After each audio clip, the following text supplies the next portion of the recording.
ನನ್ನ ನಿರೀಕ್ಷೆಯಂತೆ ಏನೂ ನಡೆಯಲಿಲ್ಲ. ಅಂದ್ರೆ ಅಲ್ಲಿದ್ದ ಯಾವ ನಾಗಗಳು ಅವನ ಮೇಲೆ ಪ್ರಹಾರ ಮಾಡಲಿಲ್ಲ.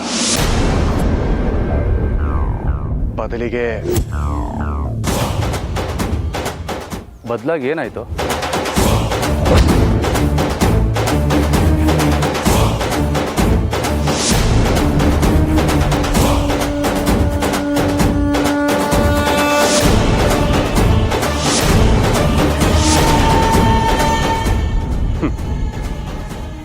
ಕೇಳಿದ ನೀನೇ ಇಷ್ಟೊಂದು ದಿಗ್ಭ್ರಾಂತನಾಗಬೇಕಾದ್ರೆ ಇನ್ನಲ್ಲೇ ಇದ್ದು ಕಣ್ಣಾರೆ ನೋಡಿದ ನನ್ನ ಪರಿಸ್ಥಿತಿ ಹೇಗಿರ್ಬೇಕು ಊಹೆ ಮಾಡ್ಕೊ. ಅಣ್ಣ, ಅಂದ್ರೆ ಅವನು ಮನುಷ್ಯನೇ ಅಲ್ಲ. ನಮ್ಮ ಮನೆಯಲ್ಲಿ ನಮ್ಮ ಮಧ್ಯೆನೇ ಸಾಮಾನ್ಯ ಮನುಷ್ಯರಂತೆ ಓಡಾಡ್ಕೊಂಡಿರೋ ನಿನ್ನ ಶತ್ರು ನಾಗ. ಅಂದ್ರೆ ವಿಷ್ಣುಪುರಕ್ಕೆ ಒಂದು ದೈವಿ ನಾಗ ಬಂದಿದ್ದು, ನಾಗಮಣಿ ನುಂಗಿದ್ದು ಇದೇ ಅರ್ಜುನ್ ಇರ್ಬೋದಾ? ನಾಗಮರ್ದನ ಮಹಾತೈಲನ ನಾಗಿಣಿ ಮೇಲೆ ಸುರಿಯುವಾಗ ಒಂದು ನಾಗ ಬಂದು ನಾಗಿಣಿನ ಕಾಪಾಡಿದ್ದು ಇದೇ ನಾಗರೂಪದ ಅರ್ಜುನ್ ಇರ್ಬೋದಾ?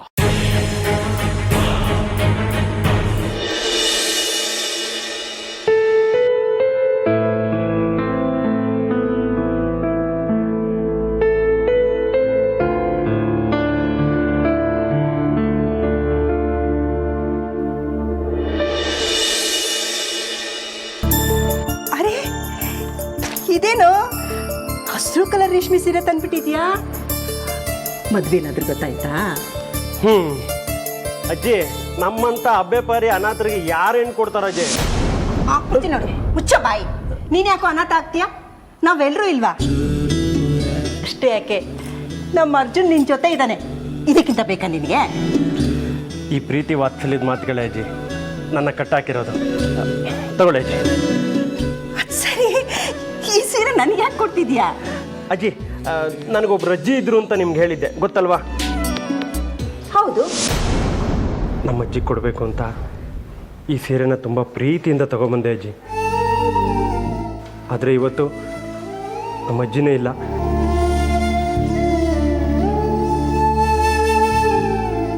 ನಮ್ಮ ಅಜ್ಜಿನ ನಾನು ನಿಮ್ಮಲ್ಲಿ ಕಾಣ್ತಾ ಇದ್ದೀನಿ ಅಜ್ಜಿ. ಅದಕ್ಕೆ ಈ ಸೀರೆನ ನಿಮಗೆ ಕೊಡ್ತಾ ಇದ್ದೀನಿ ಅಜ್ಜಿ.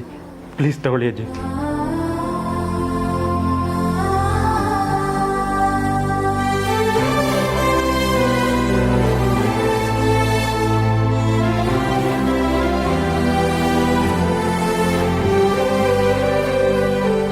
ಅಜ್ಜಿ, BP, ಶುಗರು, ಕ್ಯಾನ್ಸರು ಇದ್ಯಾವುದು ಬರದೆ ಆರೋಗ್ಯವಾಗಿ 100 ವರ್ಷ ಬದುಕು ಅಂತ ನನಗೆ ಆಶೀರ್ವಾದ ಮಾಡಜ್ಜಿ. ಏಯ್, ಹೇಳ ಮೇಲೆ. ನಾನು ನಿನಗೆ ಆಶೀರ್ವಾದ ಮಾಡೋದಿಲ್ಲ.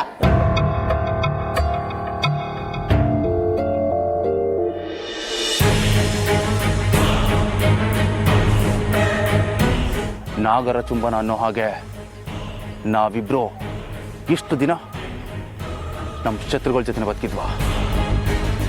ಅಲ್ಲ ಅಣ್ಣ, ನಾವು ಇಷ್ಟು ದಿನ ನಾವು ಶತ್ರುಗಳ ಜೊತೆ ಬದುಕಿದ್ರು ನಮಗೇನು ಆಗಲಿಲ್ಲ ಅಂದರೆ ಅದು ದೇವ್ರ ಆಶೀರ್ವಾದನೋ ಅಥವಾ ನಮ್ಮ ಅದೃಷ್ಟನೇ ಇರಬೇಕು. ಅಲ್ಲ ಅಣ್ಣ, ಅರ್ಜುನ್ನ ನೀನು ಕೊಲ್ಲೋದಕ್ಕೆ ನೋಡಿದ್ದು, ಅವನಿಂದ ನೀನು ಬಚಾವಾಗಿದ್ದು, ಇಷ್ಟೆಲ್ಲ ನಡೆದ್ರು ಯಾಕಣ್ಣ ನೀನು ನನಗೊಂದು ಮಾತು ಹೇಳಿಲ್ಲ? ಹೇಳೋದಕ್ಕೆ ನಿನ್ನ ಸಂಬಂಧ ಇಲ್ಲಪ್ಪ, ಚೆನ್ನಾಗಿತ್ತು. ಅದು ಬಿಡು ಹೋಗ್ಲಿ. ನೀನು ಮನೆಯಲ್ಲಿ ಎಲ್ಲಿರ್ತಿದ್ದಪ್ಪ? ಎಲ್ಲ ನನ್ನ ಹಣೆ ಬರಹ. ಈ ವಿಷಯನ ಹೊರಗಡೆ ಯಾರ ಹತ್ರನೂ ಹೇಳ್ಕೊಳಕ್ಕೂ ಆಗದೆ, ಒಬ್ಬನೇ ಅನುಭವಿಸೋದಕ್ಕೂ ಆಗದೆ, ಒಳಗೊಳಗೆ ಕೂತು ಜ್ವಾಲಾಮುಖಿ ಆಗಿರ್ತಿದ್ದೆ. ನನ್ನ ಒಳಗಿರೋ ಲಾವ ಇವತ್ತಲ್ಲ ನಾಳೆ ಹೊರಗೆ ಬರುತ್ತೆ. ಆ ಲಾವದಲ್ಲಿ ನನ್ನ ಶತ್ರು ಅರ್ಜುನ್ ಸುಟ್ಟು ಬೂದಿ ಆಗಬೇಕು. ಅಣ್ಣ, ನೀನು ಅಂದ್ಕೊಂಡಿರೋ ಹಾಗೆ ನಮ್ಮ ಮನೆಯಲ್ಲಿ ಒಬ್ಬ ಶತ್ರು ಇಲ್ಲ, ಇಬ್ಬಿಬ್ರು ಶತ್ರು ಇದ್ದಾರೆ. ಏನೋ ಹೇಳ್ತಿದ್ದೆ ನೀನು? ನಮ್ಮ ಮನೆಯಲ್ಲಿ ಇಬ್ಬಿಬ್ರು ಶತ್ರುಗಳು ಅಂತಂದ್ರೆ ಯಾರ್ಯಾರು? ಆ ನಾಗಿಣಿ ಕೂಡ ಅಮೃತನ ರೂಪದಲ್ಲಿ ನಮ್ಮ ಮನೆಯಲ್ಲೇ ಇದ್ದಾಳೆ.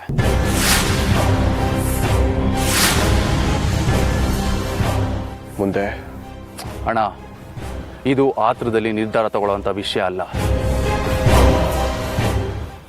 ವಿಷ್ಣುಪುರದಲ್ಲಿ ನಾಗಮಣಿನ ನುಂಗಿದ ನಾಗನೇ ಅರ್ಜುನ್ ಅನ್ನೋದು ಸಾಬೀತಾಗಬೇಕು. ಆಮೇಲೆ ಏನು ಮಾಡಬೇಕು ಅನ್ನೋದನ್ನು ನಾನು ನಿನಗೆ ಹೇಳ್ತೀನಿ. ಅಲ್ಲಿವರೆಗೂ ನೀನು ತಾಳ್ಮೆಯಿಂದ ಇರು.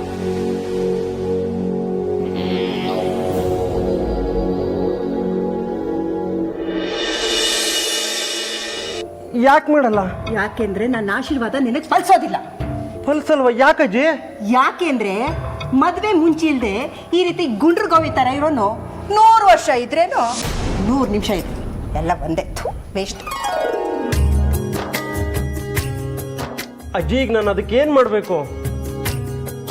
ಏನ್ ಮಾಡ್ಬೇಕು ಗೊತ್ತಾ? ಏನು ಮಾಡ್ಬೇಕಜ್ಜಿ? ನಾನು ಮದುವೆ ಮಾಡ್ಕೋಬೇಕು.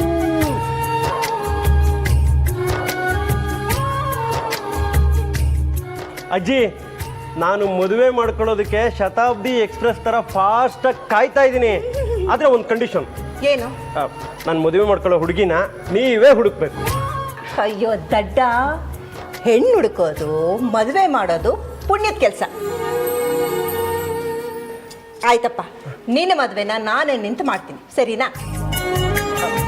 ಬ್ರೋ, ಇದಕ್ಕೆ ನೀನೇ ಸಾಕ್ಷಿ. ಅದಕ್ಕೆ ನೀವು ಕೂಡ ಸಾಕ್ಷಿ. ಓಕೆ? ಅಜ್ಜಿ, ನಾನು ನನ್ನ ಮದುವೆಗೆ 1 ಪೈಸನ್ನು ಖರ್ಚು ಮಾಡಲ್ಲ. ಎಲ್ಲ ಖರ್ಚು ನೀವೇ ಮಾಡಬೇಕು.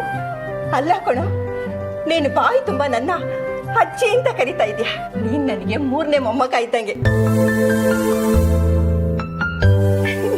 ನೋಡು, ನಿನ್ನ ಮದುವೆ ಖರ್ಚೆಲ್ಲ ನಂದೆ. ನಾನೇ ಮುಂದೆ ನಿಂತು ಮದುವೆ ಮಾಡ್ತೀನಿ. ನಿನ್ನ ತಲೆ ಮೇಲೆ ಅಕ್ಷತೆ ಕಾಳು ಹಾಕಿ ಆಶೀರ್ವಾದ ಮಾಡ್ತೀನಿ, ಸರಿನಾ? ಹೇಳು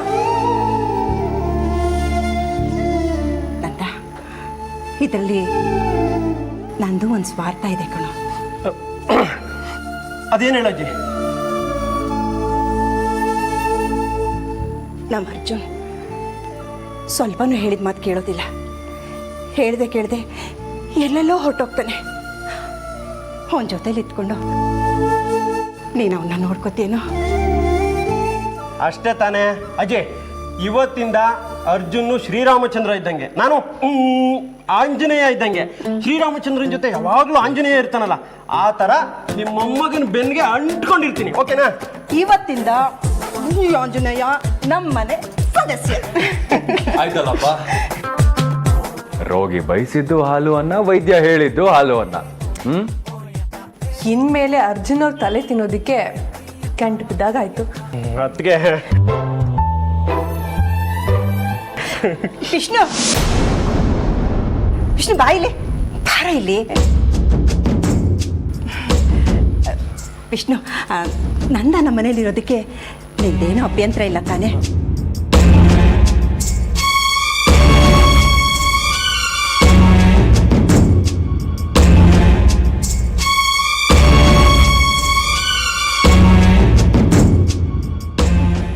ನಿನ್ನೆ ಕೇಳ್ತಾ ಇರೋದು, ಮಾತಾಡು.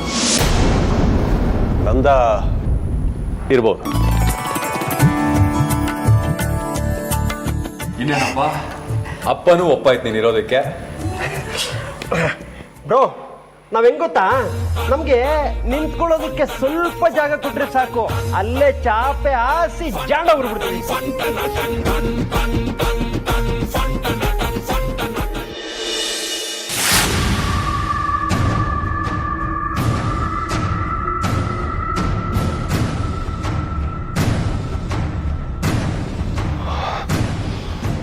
ಲಂಕೆಗೆ ಬೆಂಕಿ ಬಿದ್ದಿದ್ರೆ ಕುಂಭಕರ್ಣ ನಿದ್ದೆ ಮಾಡ್ತಿದ್ದಂತೆ. ಹಾಗಾಯ್ತು ಪರಿಸ್ಥಿತಿ. ಇವನ್ ಧ್ಯಾನ ಮುಗಿಯೋವರೆಗೂ ಕಾಯೋಕ್ ನನಗಾಗೋದಿಲ್ಲ.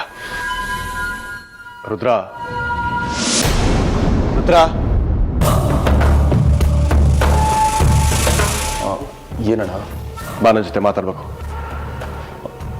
ಧ್ಯಾನ ಮುಗಿಸ್ಬರ್ತೀನಿ, ಆಮೇಲೆ ಮಾತಾಡೋಣ ಬಿಡು. ಇಲ್ಲ ಕಣೋ, ಆಗೋದಿಲ್ಲ. ನನ್ನ ಪ್ರಾಣನೇ ಹೋಗೋಂಥ ಸ್ಥಿತಿನಲ್ಲಿದೆ. ಬಾ, ಮಾತಾಡ್ಬೇಕು. ನಿನ್ ಬೇಕಾದ್ರೆ ಧ್ಯಾನನ ಆಮೇಲೆ ಮುಂದುವರಿಸುವಂತ, ಈಗ ಬಾ.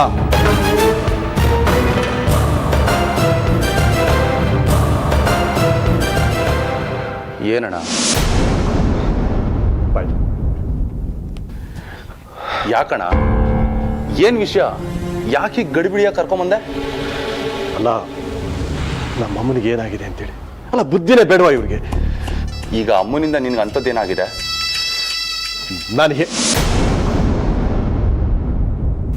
ನಾನು ಹೇಗಾದರೂ ಮಾಡಿ ನಂದನ್ನ ಮನೆಯಿಂದ ಆಚೆ ಹಾಕೋಣ ಅಂತಿದ್ರೆ ಅಮ್ಮ ಅವನನ್ನ ಇಲ್ಲೇ ಇರೋದಕ್ಕೆ ಹೇಳ್ತದೆ. ಇಷ್ಟಕ್ಕೂ ಸಾಲದು ಅಂತೇಳಿ ಆ ಮಾತನ್ನ ನನ್ನಿಂದನೇ ಹೇಳಿಸ್ತೇವೆ. ನಂದ ಈ ಮನೇಲಿದ್ರೆ ನೀನು ಕಳ್ಕೊಳ್ಳೋ ಅಂಥದ್ದೇನಣ್ಣ? ಇರ್ಲಿ ಬಿಡು.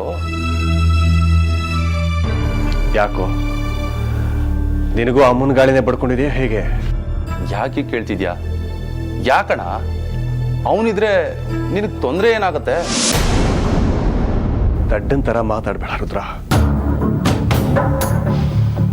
ನಾನು ಅರ್ಜುನ್ನ ಕೊಲ್ಲಕ್ಕೆ ಹೋಗಿದ್ದೆ ಅಂತೇಳಿ ಅವನಿಗೆ ಅರ್ಧ ಬರ್ಧ ವಿಷಯ ಗೊತ್ತು. ಅರ್ಧ ಗೊತ್ತಾಗಿದೆ ಅಂದ್ರೆ ಆ ಸುಪಾರಿ ಕಿಲ್ಲರ್ ಫೋನ್ ಅವನ ಹತ್ರನೇ ಇದೆ. ಅದರಲ್ಲಿ ನನ್ನ ನಂಬರಿಂದ ಕಾಲ್ ಬಂದಿರೋದು ಅವ್ನು ನೋಡಿರ್ತಾನೆ. ಅದು ಅಲ್ಲದೆ ಆ ಫೋನಿಂದ ನನ್ನ ನಂಬರ್ಗೆ ಸುಮಾರು ಸರಿ ಕಾಲ್ ಮಾಡಿದ್ದಾನೆ ವಾಪಸ್ಸು. ಒಂದು ವೇಳೆ ಏನಾದರೂ ಫೋನ್ ಈ ಮನೆಯಲ್ಲೇ ರಿಂಗ್ ಆಯ್ತು ಅಂತ ಅವನಿಗೆ ಗೊತ್ತಾಗಿದ್ದಿದ್ರೆ ಇಷ್ಟೊತ್ತಿಗೆ ನನ್ನ ಕಥೆನೇ ಮುಗಿದೋಗಿರೋದು. ಅವನಿಗೆ ಪೂರ್ತಿ ವಿಷಯ ಗೊತ್ತಾಗಿ ಆ ವಿಷಯನ ಅವನು ಅರ್ಜುನ್ಗೆ ಹೇಳೋದಕ್ಕಿಂತ ಮುಂಚೆನೇ ಅವನ ಕಥೆ ಮುಗಿಸ್ಲೇಬೇಕು. ಅವನ್ನ ಫಿನಿಶ್ ಮಾಡಬೇಕು. ಅಣ್ಣ, ಸಮಾಧಾನ ಮಾಡ್ಕೋ. ನೀನು ನಂದನ್ನ ಕೊಲ್ಲೋದಕ್ಕೆ ಹೋಗಿರೋ ವಿಚಾರ ಅವನಿಗಿನ್ನೂ ಗೊತ್ತಿಲ್ಲ. ಅವನನ್ನ ಕೊಲ್ಲೋ ಪ್ರಯತ್ನನೂ ಮಾಡೋದು ಬೇಡ. ಸಿಂಪಲ್ ಆಗಿ ಅವನನ್ನ ಮನೆಯಿಂದ ಹೊರಗಡೆ ಹಾಕಿದ್ರೆ ಸಾಕು. ಅದು ಹೇಗೆ ಸಾಧ್ಯನೋ? ಈಗ ತಾನೇ ಅಮ್ಮ ಅವನ ಮನೆಯಲ್ಲೇ ಇರಲಿ ಅಂತ ಹೇಳಿದಾರಲ್ಲ. ಅದೇ ದೊಡ್ಡ ವಿಷಯನಣ್ಣ. ನೀನು ಆರಾಮಾಗಿರೋ. ಅಮ್ಮನೇ ಅವನು ನಮ್ಮ ಮನೆಯಿಂದ ಹೊರಗಡೆ ಹಾಕಬೇಕು. ಹಾಗೆ ಮಾಡ್ತೀನಿ. ಅದು ಹೇಗೋ?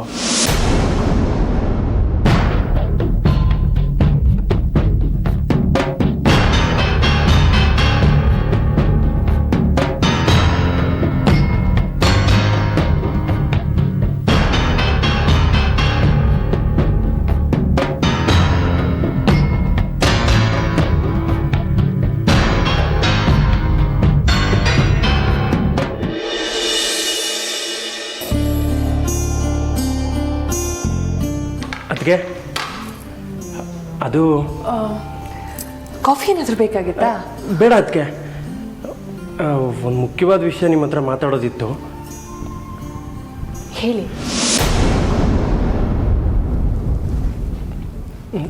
ಅದಕ್ಕೆ ಅರ್ಜುನ್ ಹತ್ರ ಒಂದು ಮುಖ್ಯವಾದ ವಿಷಯ ಹೇಳಬೇಕಾಗಿತ್ತು. ಆದರೆ ಅರ್ಜುನ್ ಅದನ್ನು ಕಿವಿಗೆ ಹಾಕೊಳ್ಳೋ ಸ್ಥಿತಿಲೇ ಇಲ್ಲ. ಅವ್ನು ಬೇರೆನೇ ಯೋಚನೆ ಮಾಡ್ತಿದ್ದಾನೆ ಅಂತ ಅನ್ನಿಸ್ತಿದೆ. ಅಜ್ಜಿ ಹತ್ರ ಹೇಳೋಣ ಅಂದರೆ ನಾನು ಹೇಳಿದ ವಿಷಯನ ಕೇಳಿ ಅಜ್ಜಿ ಎದೆ ಹಿಡ್ಕೊಂಡು ಕೂತ್ರೆ ಅನ್ನೋ ಭಯ. ಅದಕ್ಕೆ ನಿಮ್ಮ ಹತ್ರ ಹೇಳೋಣ ಅಂತ ಬಂದೆ. ಅದೇನು ಅಂತ ಹೇಳಿ ನಂದ? ನಾನು ಹೇಳೋ ವಿಷಯನ ಕೇಳಿ ನೀವು ಗಾಬರಿ ಆಗಬಾರ್ದು, ಭಯ ಪಡಬಾರ್ದು. ನೀವು ಹೇಳ್ತಾ ಇರೋ ವಿಚಾರ ತುಂಬ ಗಂಭೀರವಾಗಿರೋ ಹಾಗಿದೆ. ಹೌದು ಅದಕ್ಕೆ. ಏನು ಹೇಳಿ?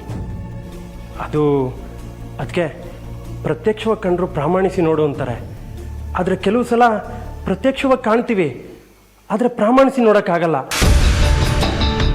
ಏನೇ ಆದರೂ ಸತ್ಯ ಸತ್ಯವಾಗೇ ಇರುತ್ತೆ, ಗುಟ್ಟು ರಟ್ಟಾಗೋವರೆಗೂ ಗುಟ್ಟಾಗೇ ಇರುತ್ತೆ. ಏನಾಯಿತು ಅಂತ ಬಿಡಿಸಿ ಹೇಳಿ. ಅದು ಅದಕ್ಕೆ ನಾನು ಅರ್ಜುನ್ ಇಬ್ಬರು ಕಾಳಿಂಗಪುರಕ್ಕೆ ಹೊರಟುವಾ.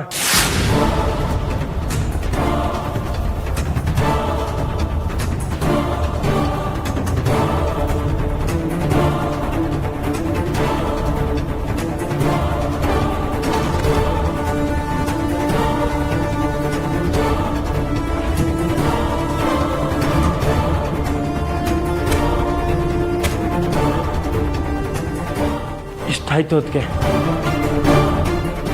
ಈ ವಿಷಯನ ಅರ್ಜುನ್ ಅವ್ರು ನನ್ನ ಹತ್ರ ಹೇಳಿ ಯಾಕೆ ಮುಚ್ಚಿಟ್ರು? ಅರ್ಜುನ್ ಈ ವಿಷಯನ ಅಷ್ಟೊಂದು ಸೀರಿಯಸ್ಸಾಗಿ ತೊಗೊಂಡಿಲ್ಲ ಅನಿಸುತ್ತೆ ಅದಕ್ಕೆ. ಅಥವಾ ಈ ವಿಷಯನ ನಿಮ್ಗೆ ಹೇಳಿದ್ರೆ ನೀವು ಗಾಬರಿ ಪಡ್ತೀರಾ ಅಂತ ಹೇಳದೇ ಇರ್ಬೋದೇನೋ. ಅದಕ್ಕೆ ನೋಡಿ, ಆ ಕಿಲ್ಲರ್ದಿದೆ ಫೋನು. ಈ ನಂಬರಿಂದ ಆ ಸುಪಾರಿ ಕೊಟ್ಟವನು ಫೋನ್ ಮಾಡಿದ್ರೆ ಆ ಫೋನು ಈ ಮನೇಲೆ ರಿಂಗ್ ಆದಾಗತ್ತೆ.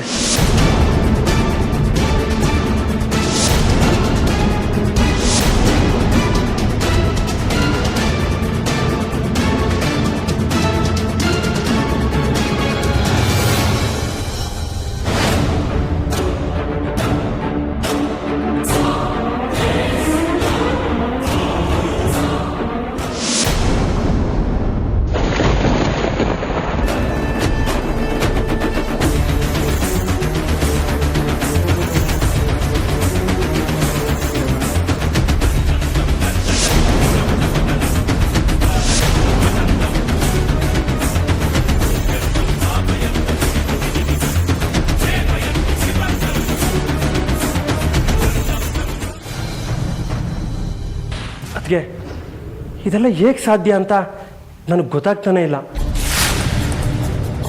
ಅಥವಾ ಅರ್ಜುನ್ನ ಕೊಲೆ ಮಾಡಕ್ಕೆ ಹೊರಟಿರೋರು ಈ ಮನೇಲೇ ಇದ್ದಾರ ಅನ್ನೋದು ನನಗೆ ಗೊತ್ತಾಗ್ತಾ ಇಲ್ಲ. ಕಾಲ ಕೆಟ್ಟೋಗಿದೆ. ಅದಕ್ಕೆ ಯಾವ ಮುಖವಾಡದಿಂದ ಯಾವ ಕೆಟ್ಟ ಮುಖ ಇರುತ್ತೆ ಅಂತ ತಿಳಿಯೋದೇ ಇಲ್ಲ. ನನಗಂತೂ ತುಂಬಾ ಆತಂಕ, ಭಯ ಆಗ್ತಾ ಇದೆ. ಅದಕ್ಕೆ ಅರ್ಜುನ್ ಪ್ರಾಣಕ್ಕೆ ಅಪಾಯ ಇದೆ. ಆ ಕಿಲ್ಲರ್ ಯಾರು, ಅರ್ಜುನನ್ ಕೊಲ್ಲೋದಕ್ಕೆ ಯಾಕೆ ಪ್ರಯತ್ನ ಪಡ್ತಿದ್ದಾನೆ ಅಂತ ನಾವಿಬ್ಬರು ತಿಳ್ಕೊಂಡು ಅರ್ಜುನ್ನ ಉಳಿಸ್ಕೋಬೇಕು. ಅದಕ್ಕೆ ಸರಿ.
ಮುಗಿಸ್ಬಿಡಿ. ಸರಿ. ಅಣ್ಣ, ನಂದನ್ನು ಮನೆಯಿಂದ ಹೊರಗಡೆ ಹಾಕೋದಕ್ಕೆ ಎಲ್ಲ ಪ್ರಯತ್ನ ಮಾಡಿದ್ದೇನೆ.